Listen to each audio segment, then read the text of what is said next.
Thank you very much, Mr. Chairman. It's been an absolute honor to serve on this committee with all of you, and I hope my time on this dais is not over. Before I continue, I'd like to submit for the record a letter from People United for Privacy in support of H.R. 8399, which is the Donor Privacy Protections in Foreign Influence Act, which is a piece of legislation by Chairman Stile. Without objection. Thank you.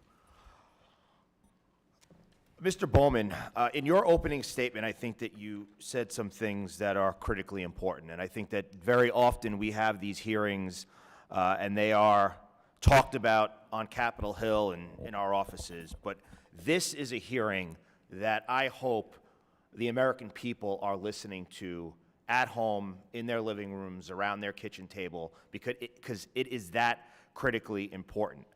You mentioned in your opening statements the idea that this country is already under attack. You mentioned countries like China, Russia, Iran, North Korea. I mean, these are our biggest adversaries. These are our greatest threat to our homeland. And there is no question that we are under attack.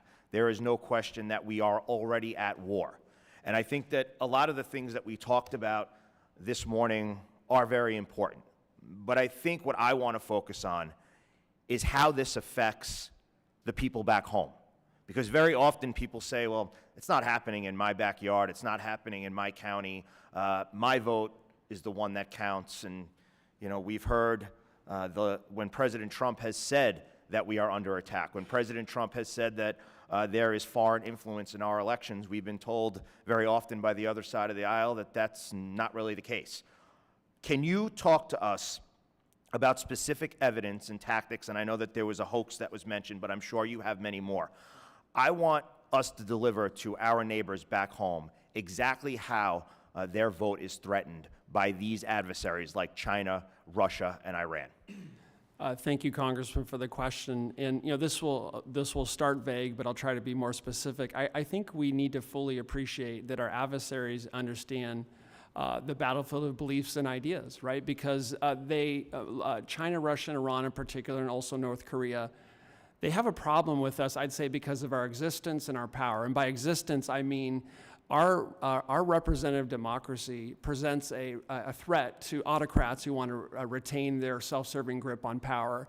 And it conveys to the Russian, Chinese, and Iranian people that there's a more appealing governance model. So just by being ourselves, our small d democratic selves, we threaten their autocratic grip on power. And our power, the fact that we have the most capable military in the history of the world, presents a problem for aggressors like China, Russia, and Iran who want to conquer our partners. So if they can deceive Americans into saying that we have no principles of interest in standing with Taiwan, Ukraine, or Israel, they can sideline our American power, and they want to decide who represents us in Washington. They want to decide what our policies. I say they should butt out and that Americans should decide, and the first step to having them butt out is realizing that they are trying to manipulate what Americans think and determine who represents us in Washington, what our policies be, and that's wrong, and we need to wake up to it. And based on evidence and the investigations that you have done, is there one party that has been more influenced by foreign adversaries in our elections than the other? You know, I'm not prepared to answer that. I want to emphasize that both parties have been attacked. And honestly, I don't think we're going to come up with durable solutions that will last, that will be effective if it's not a bipartisan approach. So I really think we should not make this a partisan issue. Mr. O'Neill, thank you for your service. You mentioned in your opening statement the need for collaboration amongst public and the private sector. And obviously, as members of law enforcement, we know that that collaboration works within law enforcement entities as well. Does the FBI work alongside the FEC in investigating foreign entities or adversaries that influence United States elections? Honestly, I don't know, because that wasn't an area of focus for the Secret Service. We were focused specifically on financial crimes. Okay. All right. With that, I only have about 30 seconds. Can you just briefly talk about how we see the illicit and illegal money moved through these online platforms?